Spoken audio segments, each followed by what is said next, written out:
राजकमल प्रकाशन समिति किताब उत्सव कार्यक्रम में आज दिनांक 22 जुलाई को हमारा आखिरी सत्र है कविता काव्य संध्या, जिसमें कि समकालीन हिंदी कविता के प्रमुख कवि लिया गए हस्ताक्षर अपने अपनी कविताएं प्रस्तुत करेंगे। तो मेरा आग्रह है कि कैलाश वानखेड़े जी, संध्या कुलकर्णी, पंकज सुबीर भी नहीं है। पंकज सुबीर जी हमारे उपस्थित नहीं हो पा रहे हैं क्योंकि उनके पिताजी का स्वास्थ्य अचानक से खराब हो गया है। संध्या कुलकर्णी, प्रतिभा, अनिल करमेले, आरती, असंग घोष जी, सुधीर रंजन सिंह जी और सविता भार्गव से मेरा विनम्र अनुरोध है कि कृपया मंच पर पधारें।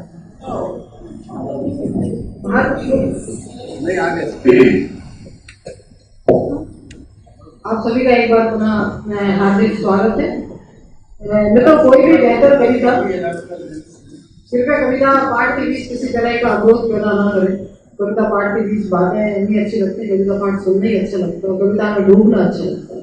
तो कुछ दो एक बातें कहती हूँ। कोई भी बेहतर कविता है, चाहे वरिष्ठ कवि की हो या बिल्कुल नए कवि की, वह अपनी धरती अपनी जमीन पर खड़ी होती है। जिसके पास अपनी जमीन होती है, आकाश भी उसी के पास होता है। कविता को हमेशा समाज और उसके परिवेश के मध्य देखना चाहिए। एक साधारण से साधारण मनुष्य अपने लोकाचार, रीति रिवाज, अपने क्षेत्र, अपने आसपास से जुड़ा होता है और जो जो उसकी संवेदना विकसित होती है वह इससे इतर सोचता है, यानी तरक्की के लिए, विकास के लिए जो भी उपक्रम करता है अपनी जमीन से ही करता है। कविता, आज की कविता को इसी साधारण मनुष्य के संदर्भ में देखना चाहिए। कभी कभी लगता है जिंदगी एक स्लेट है, रेत है फिसलती हुई, छोड़े हुए कोष्ठक और जगह है एक छूटी हुई। कई बार लगता है जिंदगी एक ट्रेन है जो हर बार छोड़कर जाती है उन्हीं पटरियों को, आना है जिन पर हर बार उसे। हमारे आसपास कहीं ज्यादा और कहीं थोड़ी बहुत छूटी हुई जगह है, कुछ आवाजें हैं छूटी हुई। हम ज्यादा से ज्यादा लेने की फेर में बहुत कुछ छोड़ते जा रहे हैं। ये छूटी हुई जगह ही कविता। कई बार ये होता है कि कविता क्यों लिखी जाती है, तो उससे एक उम्मीद है, कविता एक उम्मीद में है कि सुबह सुबह ट्रैफिक से भरी सड़क जिस पर हर आदमी अपनी जान हथेली पर लेकर चल रहा है, दौड़ती भागती गाड़ियां, कानपुर शोर जिसमें दोपहिया और चार पहिया वाहन, वैन और बस जैसे सब मिलकर कह ढाते हैं। सड़क जैसे सिवाय उनके किसी और की नहीं, ये सारे वाहन सुबह सुबह बच्चों को लेकर स्कूल जाते हैं। ट्रैफिक से भरी ऐसी ही सड़क पर एक स्कूल बस के पीछे लिखी पंक्ति, 1 मिनट बच्चे उतर रहे हैं। 1 मिनट बच्चे उतर रहे हैं, इस गुहार पर गौर कीजिए और फिर सोचिए ये गुहार कहाँ तक और कितने लोगों तक पहुंचती है। 1 मिनट बच्चे उतर रहे हैं, क्या ये पंक्ति किसी के भीतर उतरती है? क्या ये किसी को स्पर्श करती है? क्या ये किसी को अपने वाहन को धीमा करने या बस को रास्ता देने के लिए प्रेरित करती है? कविता इसी संवेदना का विस्तार करती है। समाज में कविता की यही भूमिका है कि वह बच्चों से भरी स्कूल बस पर लिखी पंक्ति को 1 मिनट बच्चे उतर रहे हैं चरितार्थ करें। कविता वो दरवाजा है जो दीवार के पार का भी दृश्य दिखाती है। कविता के कई काम होते हैं और मित्रों में कविता अनुपस्थित को भी उपस्थित करती है। और यहाँ पर कुछ लोग जानते हैं कि हमारी बहुत अच्छी कवि मित्र थी शहनाज इमरान, जो कि पिछले महीने लंबी बीमारी के बाद में हम सबसे जुदा होकर चली गई। और शहनाज अगर होती तो आज जरूर होती, हर दिन होती। उनकी उपस्थिति, प्रेजेंस बहुत ही सामाजिक और सार्थक और एकदम चुप उपस्थिति थी शहनाज की। तो शहनाज इस कविता पाठ में होती, लेकिन नहीं होते हुए भी मैं शहनाज की 2 कविताएं छोटी छोटी पढ़ के कविता पाठ की शुरुआत करती हूँ। कविता का शीर्षक है शहनाज इमरानी, एकांत। शाम डूब गई झील की उदास लहरों में। शाम डूब गई झील की उदास लहरों में, शाख से जब पत्तियां झड़ गई, नाव गुजर गई झील पर से बिना कोई निशान छोड़े।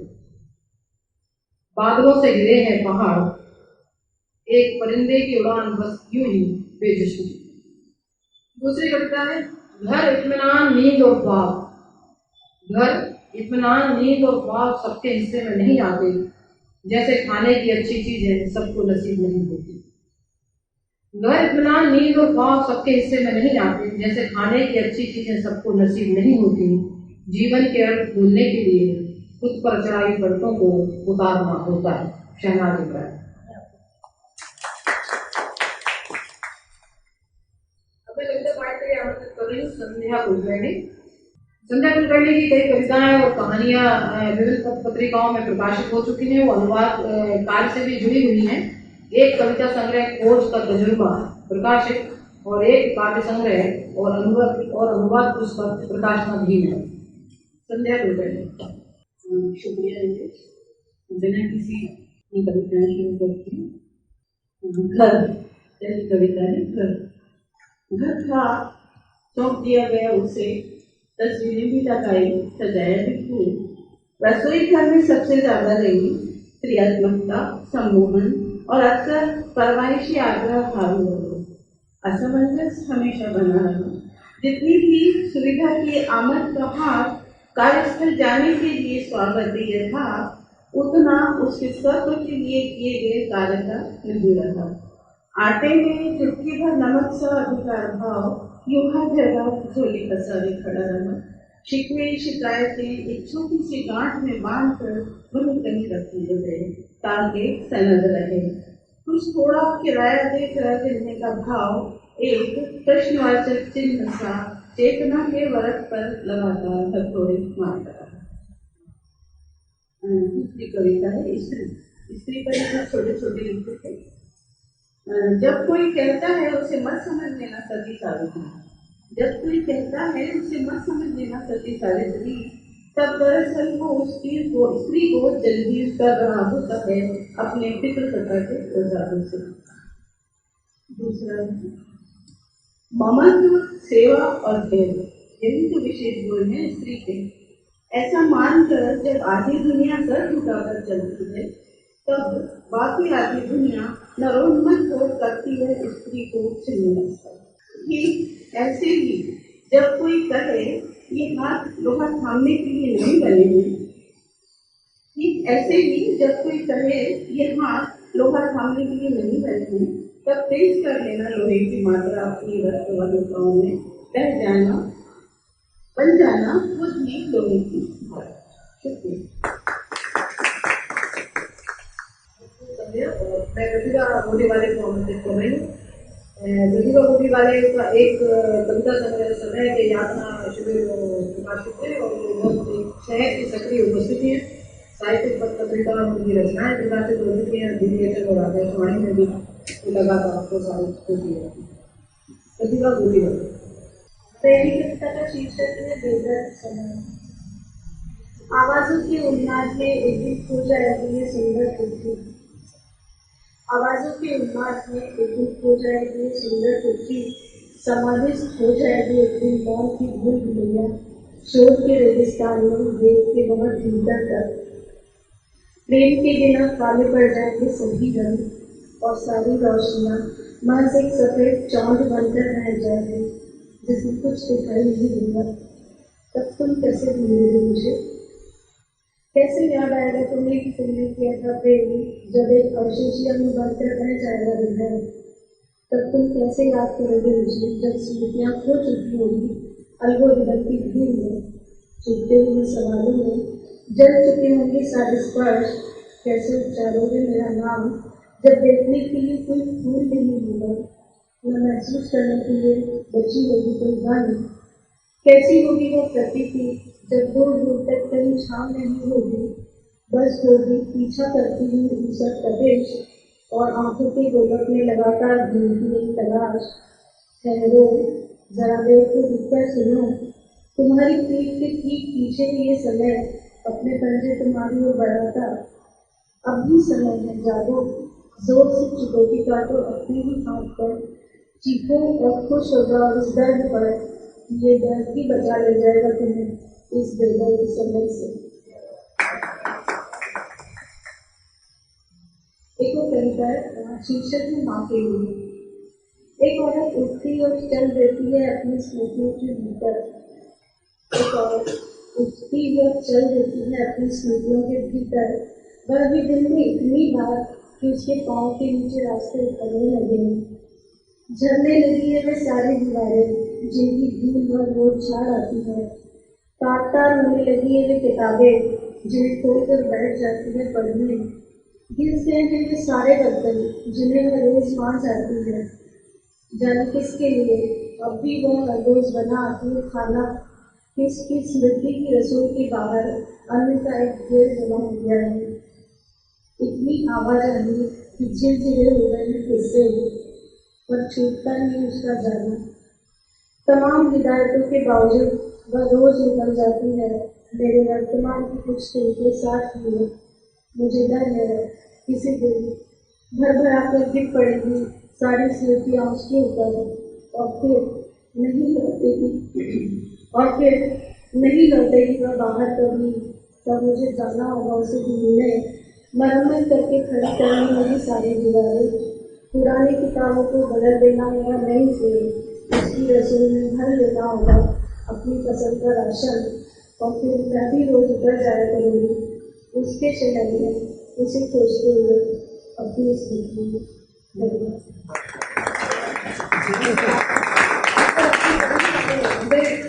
आमंत्रित कर रही हूँ अमित मेरे को सभी महत्वपूर्ण पत्रिकाओं कहे हम ज्ञानपीठ बाबर वसुधा नया पत्र कथादेश आजकल समकालीन भारतीय साहित्य भारतीय साक्षात्कार जनसत्ता शुक्रवार पब्लिक एजेंडा आउटलुक दैनिक हिंदुस्तान नई दुनिया लोकमत समाचार दैनिक भास्कर आदि में बहुत देरी कविताएं 100 से अधिक लेख एवं कुछ समीक्षाएं प्रकाशित।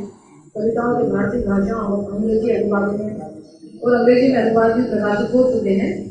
अनिल करवटे की 2 कविता संग्रह, पहला उनका संग्रह ईश्वर के नाम पर तथा दूसरा संग्रह बाकी बचे कुछ लोग, इस बीच काफी चर्चित संग्रह है बाकी बचे कुछ लोग। और पुरस्कार उनको कविता संग्रह ईश्वर के नाम पर भी मध्य प्रदेश साहित्य अकादमी का दुष्यंत कुमार पुरस्कार और प्रगतिशील लेखक संघ से संबद्ध है। विगत 9 वर्षों से दस्तक संवाद का संचालन कर रहे हैं। हम सबके बहुत ही सक्रिय और प्रिय साथी हैं अनिल करवटे। तो अनिल जी चाह रहे हैं कि अपनी कविताएं से पहली कविता है तस्वीर। अखबार के चौथे पेज पर उठावने और तेरहने वाले संदेशों के बीच कितने दिनों से आ रही है यह तस्वीर। इसी पेज पर नए मकानों के विज्ञापन हैं, नए रोजगार के अवसरों के लुभावने प्रस्ताव, सरकारी कामों की निविदाएं, पुलिस थानों के नंबरों सहित फरार अपराधियों की तस्वीरें भी इसी के आसपास। पता नहीं वह किस काम से निकला था घर से, या बेकाम टहलने, क्या पता किसी रोजगार का पता खोजने निकला, या नए घर के सपने के साथ किसी मृतक की अंतिम यात्रा के लिए नहीं निकला। कौन होगा उसके घर में रात देखता, दिन रात अपने आंसुओं में डूबी उसकी पत्नी, या दरवाजे से ताकती नन्ही बेटियां, बूढ़े पिता घर के बाहर थके पैरों और आंखों में उम्मीद लिए बेचैन टहलते हुए।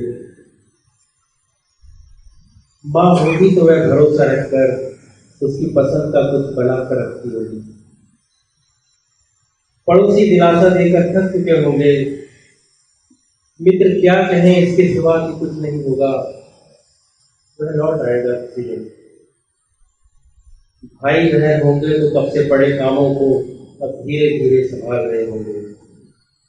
आखिर कब तक कोई रोता हुआ साथ रह सकता है। काम तो उसके भी रहे होंगे, नौकरी होगी तो पता नहीं उसका क्या हुआ, कोई धंधा होगा तो वह सबका मिट गया होगा। उसके होने और नहीं होने के बीच रोज अखबार के चौथे पेज पर छपी दिखती है यह तस्वीर। कई महीनों से आ रही है गुमशुदा की तस्वीर अब बेचैन करने लगी है। मैं रोज अखबार लेकर सबसे पहले चौथा पेज देखता हूँ, उम्मीद करते हुए कि आज ये तस्वीर नहीं होगी। एक कविता है बैटेड क्वीन के एवजी दृश्य में। यह ढलती हुई सदी की एक धुंधली सुबह थी, उसे पानी लेने कुएं पर जाना था।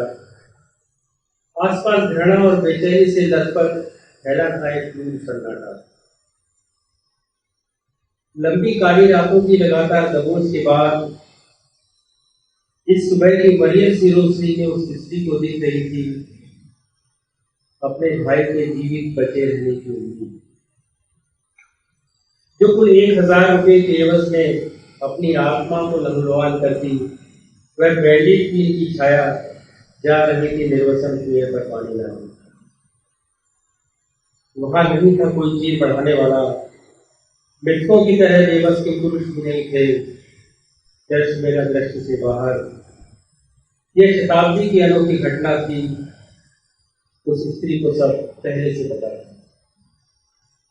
घूम रहे थे कैमरे, दृश्य से बाहर खड़ी वास्तविक नायिका निशब्द और आवाज। घूम रहे थे कैमरे, दृश्य से बाहर खड़ी वास्तविक नायिका निशब्द और आवाज। शायद वह सोचती हो कि उसे ही होना था इस दृश्य में। कला की जरूरत उस नायिका को थी, लेकिन एक स्त्री की मजबूरी ने कला की जरूरत इस तरह की पूरी कर दी। लॉन्ग शॉट की बारीक कैच में घूमती स्त्री अंततः धर ली गई दृश्य के केंद्र में और इस तरह हो गई अपनी देह से बाहर। जो दृश्य से बाहर थे उन्हें रहना था हमेशा सभ्यता के केंद्र में। दृश्य के बीच में रही उस स्त्री का अब कहीं कोई पता नहीं। मध्य प्रदेश के रीवा नामक एक कस्बे गोविंदगढ़ में आरती का जन्म हुआ। हिंदी साहित्य से एमए और पीएचडी है। मीडिया में 10 साल सक्रिय कार्य के बाद स्वतंत्र लेखन और सामाजिक कार्य करने के साथ ही साहित्य पत्रिका का संपादन लगातार कर रही है। एक कविता संग्रह माया लोक से बाहर प्रकाशित हो चुका है आरती का। नरेश सक्सेना को व्यक्तित्व और कथित पुस्तक का संपादन माखनलाल चतुर्वेदी पत्रकारिता एवं संचार विश्वविद्यालय की मीडिया मीमांसा और मीडिया नव चिंतन पत्रिकाओं के कई अंगों का संपादन कर चुकी है। रविन्द्रनाथ टैगोर विश्वविद्यालय भोपाल के बृहद कथाकोश तथा देश का संपादन भी आरती ने किया है। तो माया लोक से बाहर कविता संग्रह की कवि आरती को मैं अंकित करती हूँ। बहुत बहुत शुक्रिया। मेरी कविता का शीर्षक है ये दासियां किस खेत में उगती थी। ये दासियां किस खेत में उगती थी। हर कहानी में कोई राजा और उसकी खूबसूरत रानियां थी। राजकुमार और राजकुमारियां थी हर कहानी में। एक दिन राजकुमारी की शादी दूर देश के बहुत ही रूपवान पराक्रमी राजा से होती है। राजा रानी अपनी बेटी को विदा करते हुए बहुत सारा धन, घोड़े हाथी और हजारों दासियां भी देते। मैं कहानी को थोड़ा रोक कर पूछती हूँ कि बताओ ये हजारों लाखों दासियां कहाँ से आती थी।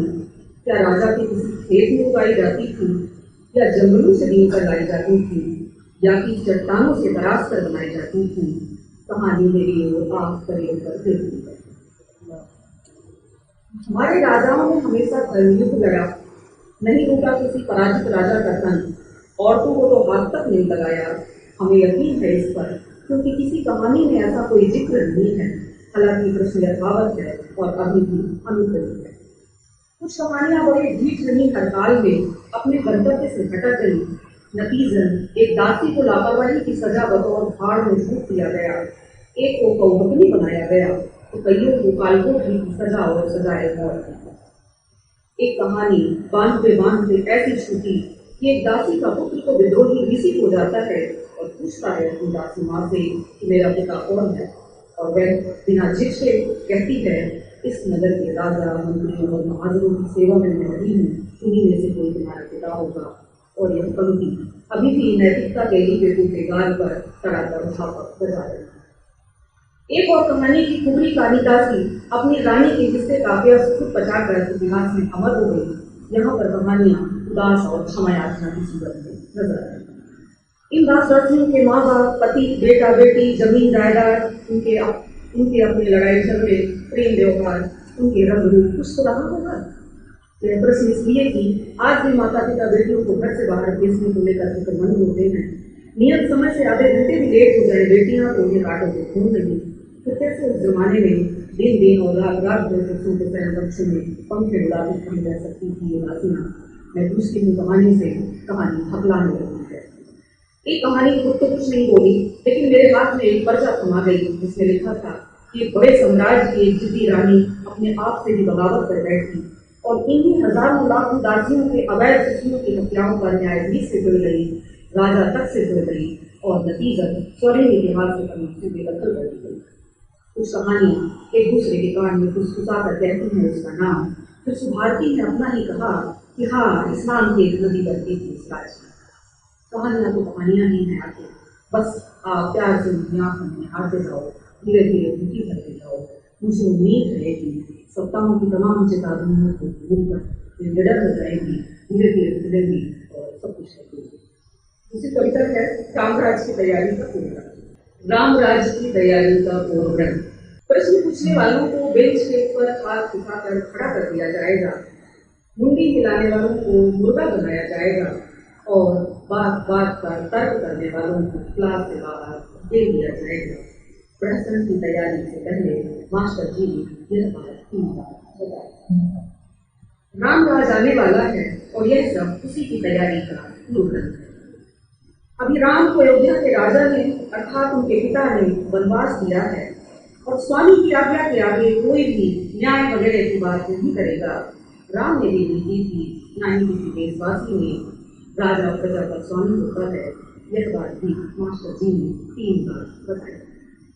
दूसरे हिस्से में युद्ध का अभ्यास चल रहा है। अस्त्र शस्त्रों के नाम से लेकर तकनीकी की भी जानकारी दी जा रही है और यह भी कि राम के साथ धनुष बाण होना हमेशा जरूरी है, जैसा कि तस्वीर में होता है। अब राम राजा नहीं है, फिर भी सेना बनाने में जुटे हैं। राम राज लाने की प्रक्रिया में युद्ध बहुत जरूरी है, इसलिए जंगल में राम ने पहले तीनों किरातों से, फिर वानर भाइयों से दोस्ती बनाई। सुग्रीव की जरूरत पहचान कर उसे राजा बनाने में मदद की और इस तरह दोस्ती के भीतर दासत्व जैसे नए रिश्ते का इज़हार किया। राम राज लाने से संबंधित तमाम प्रोपेगेंडा संभालने का काम हनुमान के मत से संपन्न। हाँ, एक बात याद आई, युद्ध में औरतों का क्या काम, इसलिए सारी लड़कियां क्लास से बाहर चली जाएं और वीरों की आरती उतारने का अभ्यास करें। यह बात भी मास्टर जी ने 3 बार बताई। आगे मास्टर जी ने सोने की हिरन वाली बात बताई। राम ने सबरी के झुके बेर को कितने प्रेम से खाया, यह भी बताया। उन्होंने मारीच से लेकर बाली कुंभकर्ण और रावण वध की कथा सविस्तार बताई और 3 बार बताई। उन्होंने यह भी बताया कि रावण बड़ा विद्वान था और राम विदुता का बड़ा सम्मान करते थे, अतः उन्होंने लक्ष्मण को रावण के पास राजनीति सीखने भेजा। मास्टर जी ने यह भी बताया कि जब लक्ष्मण को राजा बनना जरूरी था तो कायदे से राजनीति सीखने राम को जाना चाहिए। नहीं बताया मास्टर जी ने राम के दुखों और छोटे छोटे सुखों के बारे में कि रात के किस प्रकार अचानक सीता की याद में वो हुए थे, क्योंकि माँ की याद कब आई, कि पिता की मृत्यु की खबर राम ने कैसे सहन की। उन्होंने यह सब एक बार में बताया कि अग्नि परीक्षा लेते हुए राम कितने आदर से बचे थे, कि गर्भवती पत्नी को बर्बाद देते हुए राम को अपने होने वाले बच्चे का बिल्कुल भी ख्याल नहीं आया। सच में यही है कि राम को राजा ही बनना था, 14 साल बाद भी सही। रावण हमेशा राम की छवि संतानी के काम आया। सच में यह भी है कि राजा किसी का पता नहीं होता, न पिता का, न पत्नी का, न पुत्र का, यहाँ तक कि उस ईश्वर का भी नहीं जिसकी ढाल है हमेशा अपनी साफ होता है। मैं कविता पाठ के अगले कवि के रूप में असंग घोष की कविताएं सुनेंगे आप। हिंदी साहित्य की दलित धारा में लेखन कार्य असंग घोष का है। कविता संग्रह खामोश नहीं हूँ मैं, हम गवाही देंगे, मैं दूंगा माकूल जवाब, समय को इतिहास लिखने दो, हमें हटाइए कोहरा, ईश्वर की मौत और अब मैं सांस ले रहा हूँ। बंजर धरती के बीच हत्याएं फिर आएंगे एवं कौन जाता है वहाँ कविताएं एवं कहानियाँ विभिन्न पत्र पत्रिकाओं में प्रकाशित तथा अंग्रेजी, नेपाली, असमी, उड़िया, मलयालम, गुजराती, मराठी, पंजाबी आदि भाषाओं में कविताओं का अनुवाद प्रकाशित। संपादन त्रैमासिक पत्रिका तीसरा पक्ष का संपादन किया है। मलय रचनावली के 3 संपादकों में से एक संपादक। मध्य प्रदेश दलित साहित्य अकादमी उज्जैन द्वारा पुरस्कृत 2002, तेलंगाना सम्मान 2013, गुरु घासीदास सम्मान 2016, भगवान दास हिंदी साहित्य पुरस्कार 2017, केशव पांडे स्मृति कविता सम्मान 2019, मंतव्य सम्मान 2019 आदि कई पुरस्कारों से सम्मानित है। बहुत ही आदर और सम्मान के साथ असंग घोष को शुक्रिया नीरज जी। सम्मानीय सदन, पहली कविता है, शीर्षक है अलग दुनिया। मैंने अपने दादा को देखा, सालम शाही दादरी जूतियां बनाते। उनके ग्राहकों को प्रतीक्षा करना पड़ती थी अपने मन। पिता ने अपना हुनर चप्पल और बूट बनाने में मांझा। उनके मुकाबले चप्पल बनाने वाला कारीगर आसपास के इलाके में दूसरा कोई नहीं था। ग्राहक यहाँ भी प्रतीक्षा में रहते थे।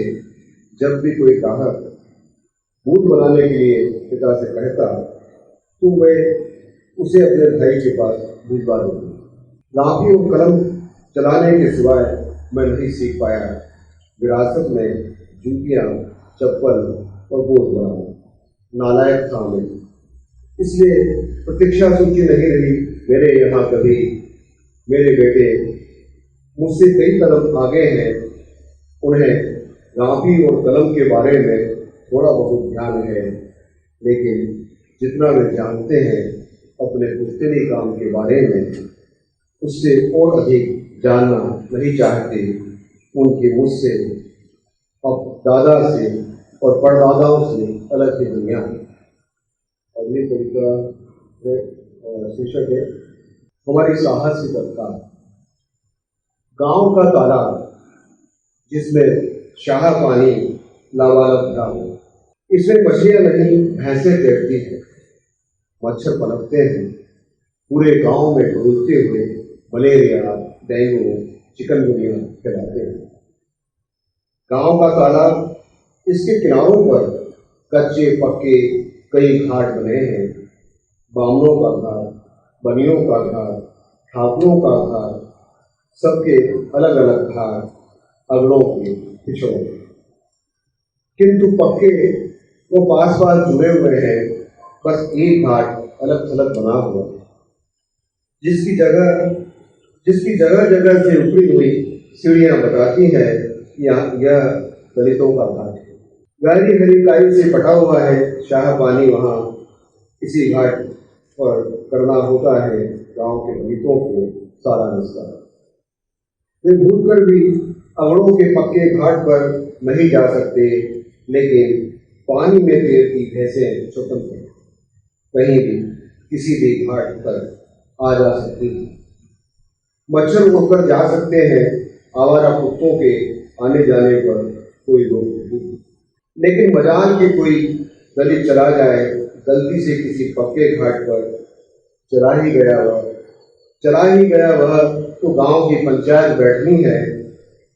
इस पंचायत से पहले और इस पंचायत के दौरान उसे सिर झुकाकर हाथ जोड़े खड़े रहना है किनारे।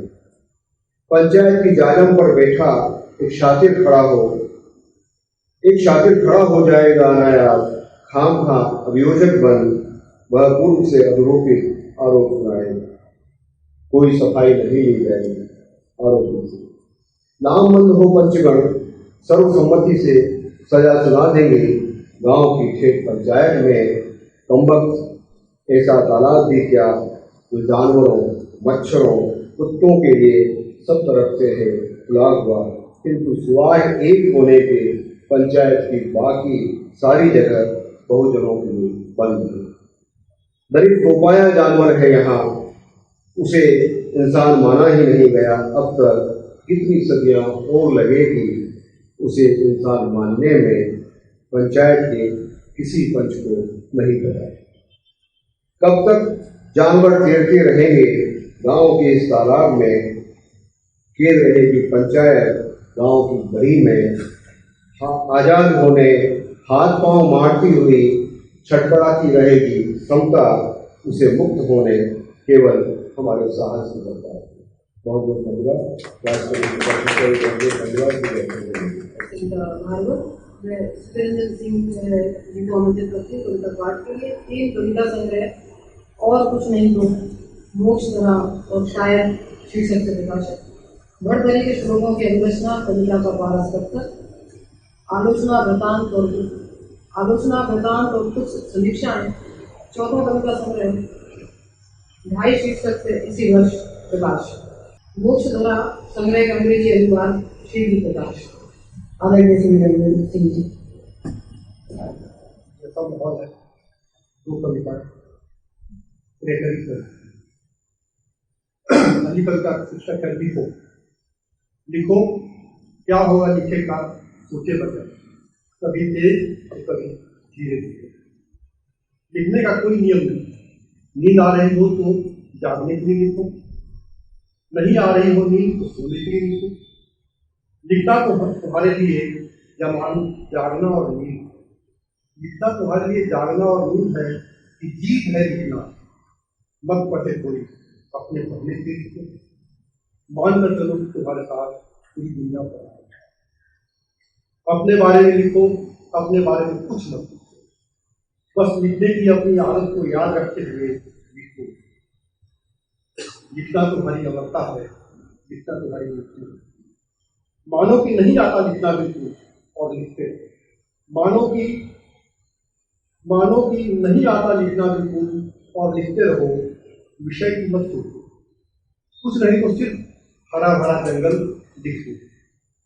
हवा लिखो, पानी लिखो, धूप और प्यास लिखो। जमाने की सबसे बड़ी लड़ाई के बारे में लिखते हुए मौन की ओट में छिपा सत्य लिखो। पृथ्वी घूम रही है इसे लिखो, जैसे दिक और काल तुम तक आकर समाप्त हो गए। लिखना एक कलात्मक विज्ञान है, लिखना एक वैज्ञानिक कला है, और सबसे बड़ी बात कि लिखना एक ठोस राजनीति है। दूसरी कविता पढ़िए कोई मिथ्या विचार, कोई सच्चा भाव, उलझी हुई कोई कला।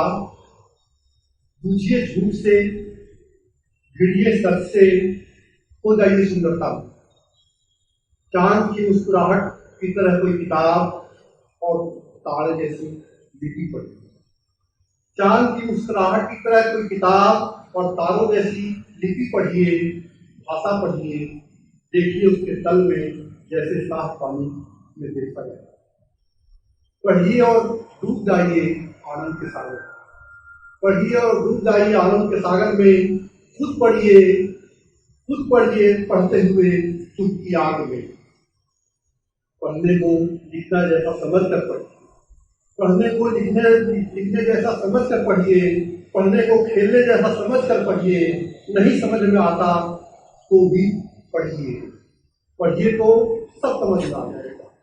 मत देखिए मिला किसे कौन सा कितना बड़ा पुरस्कार। मत देखिए मिला किसे कौन सा और किसको कितना बड़ा पुरस्कार। देखिए इसमें जीवन की कितनी है जय जयकार और कितना है मृत्यु का हाहाकार। चलिए सावन महीना है, अभी सावन कितना कुछ पाया, खर्च दिए कितने है कुछ कितने थे। अंधेरे में तय की दुनिया कितनी थे, चमक समझाने को प्रकाश कितने की थे। तेज हवा थी कितनी हाथ की चट्टानों से टकराकर था कितना कितनी भुखमरी लाचारी। पॉलिटिक्स का कितना कारोबार, हथियारों के कितने सौदे, बाकी कितना सुनने को कविता के बारे में कुछ हमारे सविता भारद्वाज ने कविता सुना है। इससे पहले मैं कविता के बारे में तो कुछ बोल दूँ, अभी पत्नी भी जरूरी है।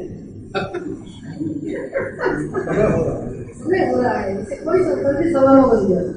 चलिए, सविता भारद्वाज समकालीन स्त्री विमर्श की कवियत्रियों में अपना अलग पहचान रखती है।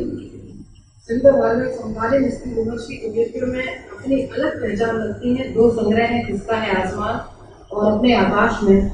संक्षेप पर आलोचना की एक पुस्तक है। कविता और लोकतंत्र विषय पर डीलिट उपाधि प्राप्त की है।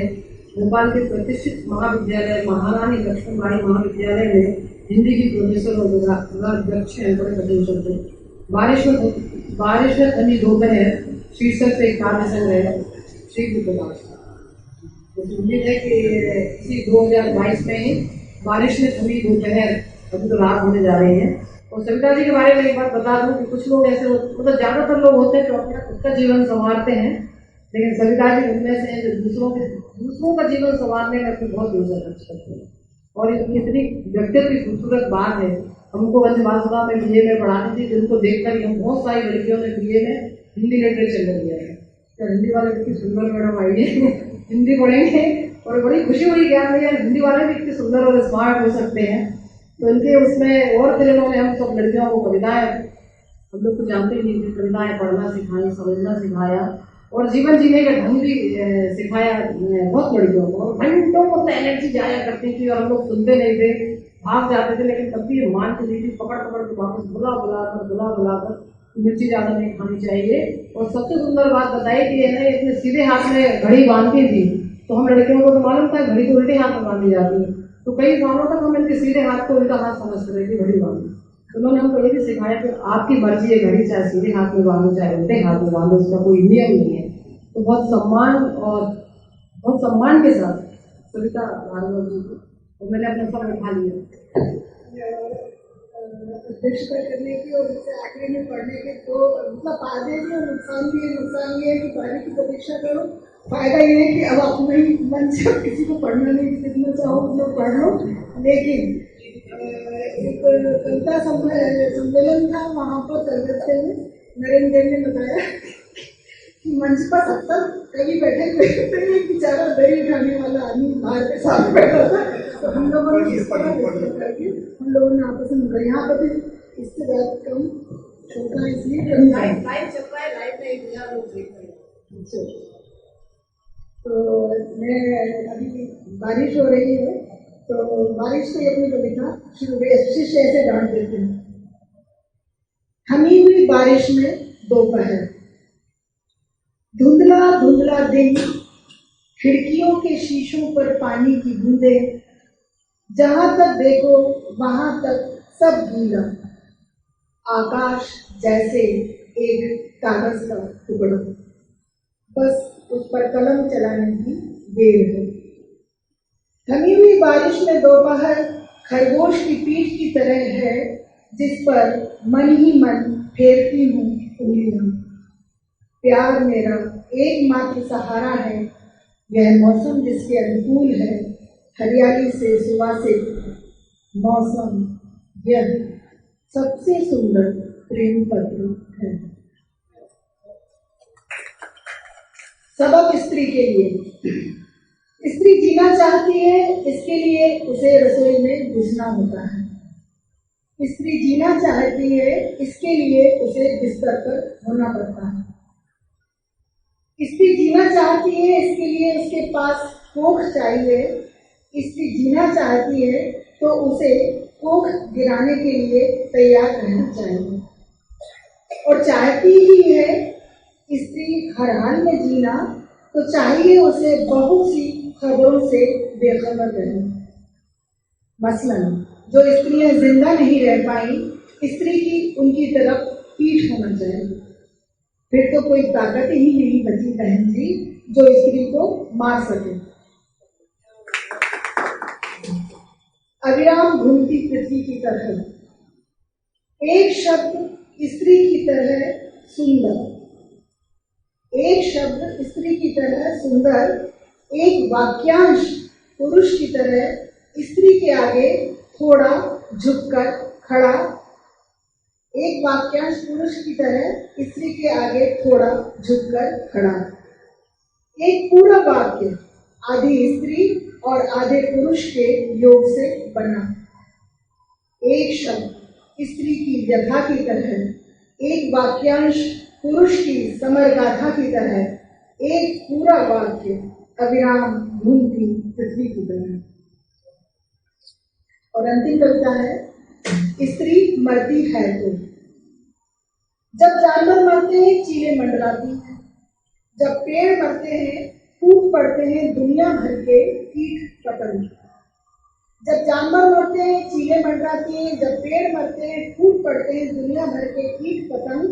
जब पानी मरता है लोगों में बेचैनी बढ़ने लगती है, जब पानी मरता है लोगों में बेचैनी बढ़ने लगती है। स्त्री मरती है तो मर जाता है जीवन का संगीत।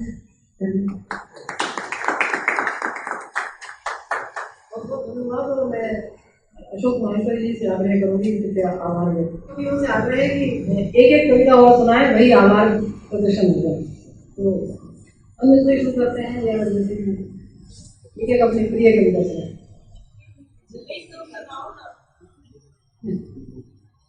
आज मैं संचालन सीख रही हूँ कविता। एक ही कविता सुनाऊंगा। कविता का शीर्षक है नया शब्दकोश। मैं जब नौकरी की 3 उम्र पार कर रहा था, मेरे शब्दकोश में कुछ नए आक्रामक और भयावह शब्दों ने जन्म लिया। जीने की पवित्र लालसा में इनकी बेहद जरूरत होगी, ये अब तक पता ही नहीं था। Infection, isolation, quarantine, sanitisation, containment जैसे शब्दों के बीच भूख, पैदल, प्यास, पटरियां, मौत, छटनी, गर्भवती जैसे शब्द दुख में बिलखते हुए आए। नमस्ते, बजाओ, जलाओ, बरसाओ, गिरफ्तारी जैसे शब्द इनके बीच हंस रहे थे। अर्थव्यवस्था, मजदूर, रोजगार, उत्पादन जैसे शब्द रुदाली की ओर घिसट रहे थे, जिनके लिए कोई मास्क या सैनिटाइजर कारगर नहीं बचा। भयावह अंधेरे में कुछ नहीं सूझता था और लोग अच्छी खबर मिलने के इंतजार में सुबह तक जागते थे। दिन के मटमैले उजाले में गलत फैसलों के चबाने की आवाज सुनाई देती थी। सब अपने प्राण किसी पुरातन संदूक को खोजकर उसमें गहरे बंद कर देना चाहते थे। कम्युनिटी स्प्रेड लकड़बग्घे की तरह हंस रहा था। लोग जैसे अंधी सुरंग में बची खुची सांसों के सहारे रेंग रहे थे। गिद्ध राज्य के लिए कोरोना मास्क के ढेर में बदल गया था। गुमराह करने वाले प्रति शब्दों के सहारे युद्ध और धर्म की मस्करी चीख मृत्यु के एकदम पास सुनाई देती थी। इसी हाहाकार के बीच एक दिन किसी न्यायाधीश के हथौड़े की तरह गिरता है एक शब्द आत्मनिर्भरता, और मूर्खों, पागलों और अघाये लोगों की जमात उस पर तालियां बजाने लगती है। मेरे शब्दकोश में अब आत्मनिर्भरता मृत्यु में बदल गई है।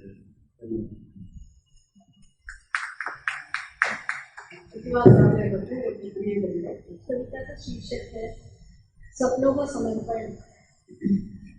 जब पलटती है सपनों की सत्ता और पैर जमाता है साम्राज्य यथार्थता। जब पलटती है सपनों की सत्ता और पैर जमाता है साम्राज्य यथार्थता, तब एक एक कर आत्मसमर्पण करते जाते हैं सपने, निकलकर मन के घने भीड़ों से और तोड़कर लहराते हुए अपनी ही पंख दिखलाते हैं संधि संधि। संध्या रुपये मुझे अपनी प्रिय कविता पाठ कर आराम से। प्रिय कविता तो सभी प्रिय होती है। हम उन विषयों पर बात कर रहे थे जिन्हें समझे जाने की इच्छा उस भीड़ के पास अब नहीं है। हम उन विषयों पर बात कर रहे थे जिन्हें समझे जाने की इच्छा उस भीड़ के पास अब नहीं है, जिसमें मौजूद नहीं है। हर बार हमें से कोई एक कम होता जाता है। यूँ भी अब हम संख्या में कम ही नजर आते थे। धीरे और प्रश्नवाचक चिन्ह हुए, फिर धीरे धीरे प्रश्नवाचक चिन्ह हुए, फिर गालियों का पुंज हुए, फिर अदृश्य मान दिए गए। लेकिन जो एक चीज सबसे पुख्ता थी उससे उन्हें डर लगता है और जमीन में छुपा लेते थे वो अपनी करते हैं। वो थी जिद, अब धूल सच जिसके बारे में वो कुछ भी नहीं जानते थे। बाजार की रंग बिरंगी बिजलियों ने आराम करके के पर्दे उनकी आंखों और दिमाग में डाल दिए थे और हाथ के स्क्रीन में अतीत के तथाकथित झूठे दम्भ के झूलों पे उन्हें झूला झूलना छोड़ दिया गया था। हम अदृश्य जरूर लग सकते थे, लेकिन मरे नहीं थे। आज के सारे कवि कितने अच्छे हैं, कितने सीधे हैं। जितने कविताएं कम सुना रहे हैं, आरती से अनुरोधित अच्छी अच्छी कविताएं सुना रहे हैं और बड़ी कंजूस है उनको। मुझे ऐसा लग रहा है कि पास में भी अपनी कविताएं ले जाती हैं। अच्छी लड़की के लिए जरूरी है बस। एक अच्छी लड़की सवाल नहीं करती, एक अच्छी लड़की सवालों के जवाब सही सही देती है। एक अच्छी लड़की ऐसा कुछ भी नहीं करती, सवाल करती। मेरे नन्ना कहते थे लड़कियां खुद एक सवाल है जिन्हें जल्दी से जल्दी हल कर देना चाहिए। दादी कहती पटक पटक सवाल थक जाता। तो यह तो हुई प्रस्तावना। अब आगे हम जानेंगे कि कौन सी लड़कियां अच्छी लड़कियां नहीं रहती। एक लड़की किसी दिन देर से जो लौटती है वह अच्छी लड़की नहीं रहती। एक लड़की अक्सर पड़ोसियों को बालकनी पर नजर आने लगती है, वह अच्छी लड़की नहीं रहती।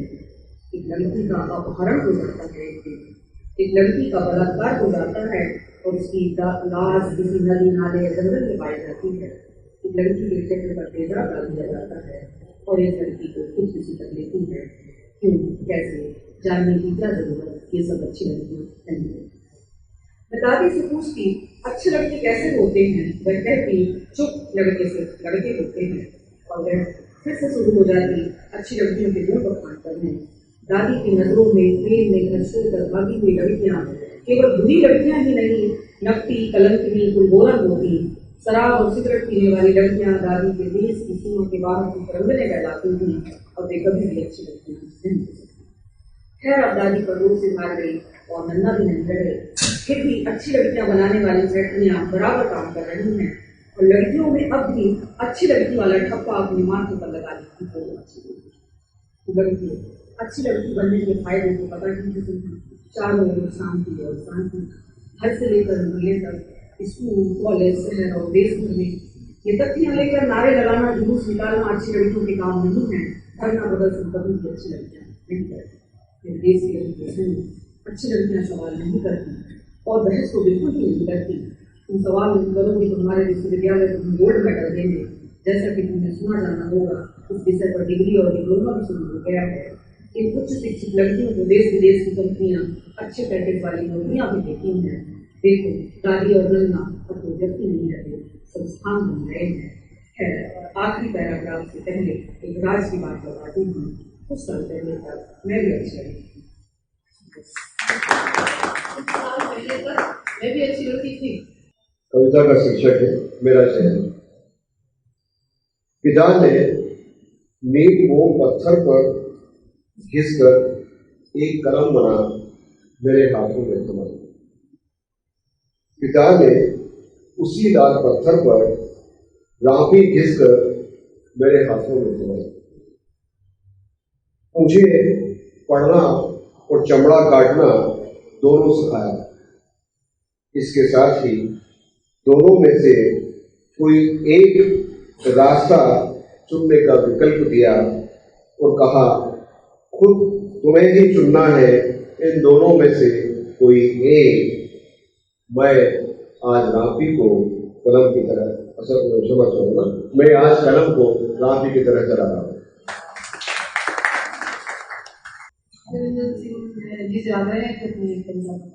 बहुत रात हो गई है इसलिए कविता।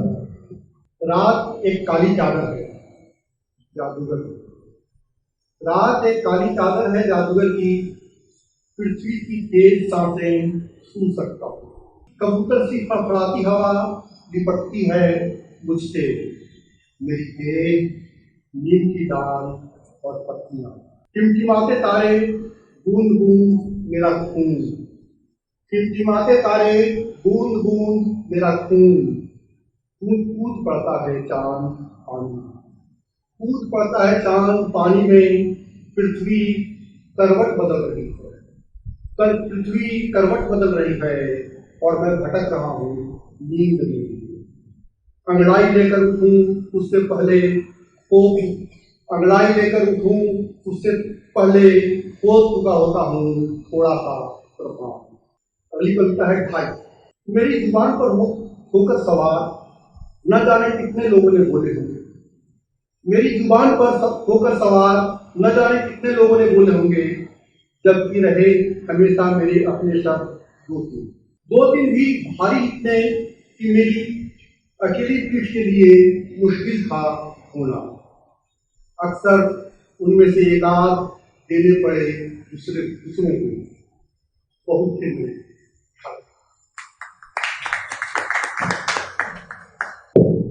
कविता का शीर्षक है गालियां। ड्रामा कोर्स में एक वाचाल वैश्या का अभिनय करते हुए मंच पर मैं बके जा रही थी माँ बहन की गालियां। ड्रामा कोर्स में एक वाचाल वेश्या का अभिनय करते हुए मंच पर मैं बके जा रही थी माँ बहन की गालियाँ। पूरी पृथ्वी एक मंच है जिसमें पुरुष की यह आम भाषा है। पूरी पृथ्वी एक मंच है जिसमें पुरुष की ये आम भाषा है, बोलने के लिए जिसे स्त्री को वेश्या के अभिनय का सहारा लेना पड़ता है। कर्ज। आकाश को जगह देती हूँ आँखों में, आकाश को जगह देती हूँ आँखों में, एक दूसरा आकाश मेरे मस्तिष्क में खिल उठता है।